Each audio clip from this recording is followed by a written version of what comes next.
से हमारे देश की बेटियां महिला पहलवान मोदी सरकार से मांग करने में जुटी हुई है। उनका कहना साफ तौर पर रहा है कि बीजेपी सांसद और डब्ल्यूएफआई के प्रमुख रहे ब्रजभूषण शरण सिंह को सभी पदों से बर्खास्त किया जाना चाहिए और गिरफ्तारी की जानी चाहिए।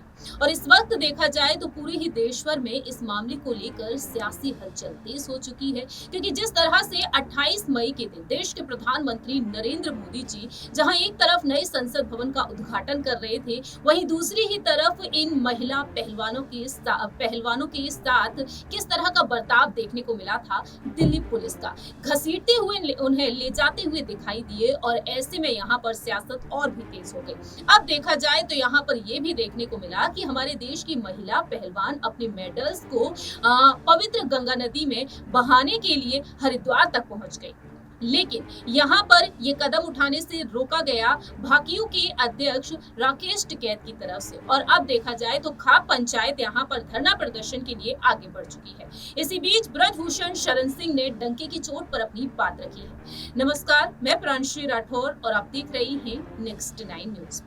दरअसल आपको बता दें कि ब्रजभूषण शरण सिंह हाल ही में बाराबंकी पहुंचे और बाराबंकी में उन्होंने जनसभा को संबोधित किया। यहाँ पर जमकर वह हुंकार भरते हुए नजर आए हैं और साफ तौर पर उनका कहना है कि दिल्ली पुलिस के हाथों में अगर कोई सबूत लग जाते हैं तो गिरफ्तार कर लीजिए और मैं खुद यहाँ पर फांसी पर लटक जाऊंगा। आगे उन्होंने क्या कुछ कहा है, सुनिए जरा। किसके साथ हुआ? और मैंने एक बात ये भी कहा था, अगर एक भी आरोप मेरे ऊपर साबित हो जाएगा तो ब्रजभूषण सिंह स्वयं फांसी पर लटक जाएंगे, किसी को कहना नहीं। आज भी मैं उसी बात पर कायम हूं। 4 महीने हो गए, 4 महीने हो गए मुझे फांसी चाहते हैं। सरकार मुझे फांसी नहीं दे रही है तो अपना मेडल लेकर के गंगा में बहाने जा रहे हैं। मुझ पर आरोप लगाने वालों, गंगा में मेडल बहाने से ब्रजभूषण सिंह को फांसी नहीं मिलेगी। अगर तुम्हारे पास कोई सबूत है तो जाकर के पुलिस को दो, न्यायालय को दो और न्यायालय मुझे फांसी देगा तो मुझे स्वीकार है, मैं उस फांसी पर चढ़ जाऊंगा। आई थी और इसी के एवज में दशरथ जी ने कैकेयी को 2 वरदान दिए थे कि जब चाहे मांग लेना। और जब मंथरा ने याद दिलाया तो कैकेयी ने मांगा, क्या मांगा? कि राम को वनवास और भरत को राजगद्दी। मेरे भाइयों, अगर हम संपूर्ण रूप से विचार नहीं करेंगे तो हमको कैकेयी के ऊपर बहुत गुस्सा आएगा, हमको मंथरा के ऊपर बड़ा गुस्सा आएगा। लेकिन मेरे भाइयों, मैं पूछना चाहता हूं, बताना चाहता हूं, यदि कैकेयी ने राम का वनवास न मांगा होता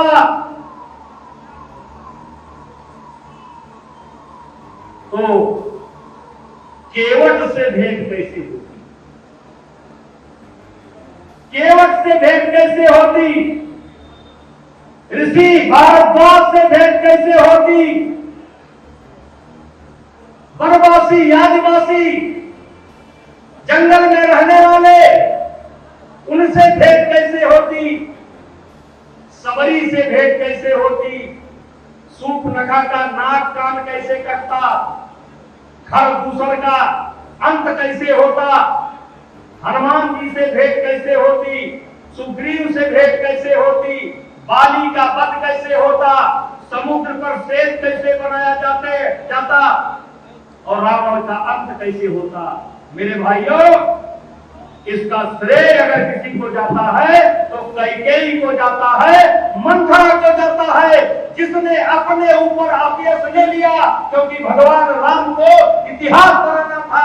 यदि राम अयोध्या के राजा होकर के रह जाते तो राम का कोई इतिहास नहीं होता। और इसीलिए कभी कभी मैं एक कविता पढ़ता हूं, और कविता पढ़ता नहीं हूं, इस कविता पर जिया हूं। सच है विपत्त जब आती है, कायर को ही दहलाती है, सूरमा नहीं विचलित होते, पल एक नहीं धीरज होते, संकट का चरण न कहते हैं, जो आपदा सब सहते हैं। मैं इस कविता को पढ़ा हूं और इस कविता पर जिया। इसलिए मैं इन खिलाड़ियों को कोई श्राप नहीं देना चाहता। इन खिलाड़ियों से मेरा कोई बैर भी नहीं है। ये खिलाड़ी हमारे बच्चे की तरह थे। इनके कामयाबी में आपके इस भाई का खून और पसीना लगा हुआ है, इनके कामयाबी में। और इसीलिए 10 दिन पहले तक ये लोग मुझे कुश्ती का भगवान कहते थे। 10 दिन पहले तक ये मुझे कुश्ती का भगवान कहते थे, क्योंकि इनके कामयाबी में आपके भाई का खून पसीना लगा हुआ है। जिस समय हमने कुश्ती को संभाला, दुनिया में हम 20वें नंबर पर थे, 18वें नंबर पर थे, लेकिन मेरा शौक था, मैं खेल का प्रेमी था और मैं उसमें जुड़ गया।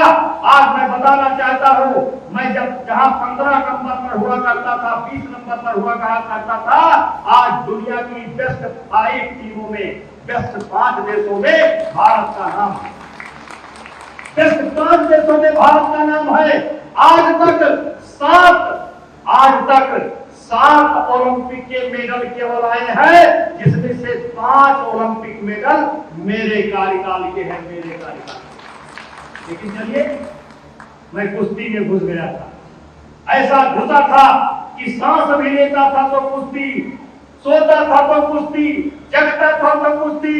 लेकिन मुझको लगता है कि अब मुझे कोई और बड़ा काम करना है, कोई मुझे बड़ा काम करना है। मुझे नहीं करना है, भगवान मेरे द्वारा कोई बड़ा काम लेना चाहता है। और इसीलिए अयोध्या के संतों ने 5 तारीख को विचार विमर्श के लिए, चिंतन के लिए एक सभा का आयोजन किया है। संतों ने आह्वान किया है और मैं आपसे कहना चाहता हूं, किसी ने कहा है कि नहीं, पाप का भागी होता केवल व्यास। पाप करने वाला ही पाप का भागीदार नहीं होता। नहीं, पाप का भागी होता केवल व्यास। केवल पाप करने वाला ही पाप का भागीदार नहीं होता। जो तटस्थ है, मौन है, समय लिखेगा उनका भी अपराध। नहीं, पाप का भागी होता केवल व्यास। सक्षम होते हुए अपने सामने हो रहे पाप को जो रोकने की कोशिश नहीं करता है, वो भी पाप का भागीदार होता है, वो भी पाप का भागीदार होता है। और इसीलिए कहना चाहता हूं कि नहीं, पाप का भागी होता केवल व्यास, और जो तटस्थ है, मौन है, समय लिखेगा उनका भी अपराध। और मेरे नौजवान बच्चों, मेरी उम्र 65 साल की है। मेरी उम्र 65 साल की है। हमें आपने सुना कि किस तरीके से ब्रजभूषण शरण सिंह यहाँ पर अपनी बात रखते हुए नजर आए हैं और डंकी की चोट पर यहाँ पर उन्होंने ऐलान कर दिए हैं। आप यहाँ पर ब्रजभूषण की बातों से कितना सहमत है, ये आप कमेंट सेक्शन में बता सकते हैं, क्योंकि देखा जाए तो यहाँ पर महिला पहलवान अब भी नहीं रुकने वाली हैं और उनके साथ यहाँ पर देखा जाए तो खाप पंचायत भी खड़ी हुई है और यहाँ पर अल्टीमेटम दिए जा रहे हैं मोदी सरकार को। देखते हैं कि आखिरकार मोदी सरकार यहाँ पर क्या कुछ अहम फैसला सुनाती है और साथ ही साथ दिल्ली पुलिस के हाथों में कोई वाकई में अहम सबूत लगता है या फिर नहीं। इस खास रिपोर्ट में इतना ही। बाकी की तमाम अपडेट्स के लिए आप देखते रहिए Next 9 न्यूज।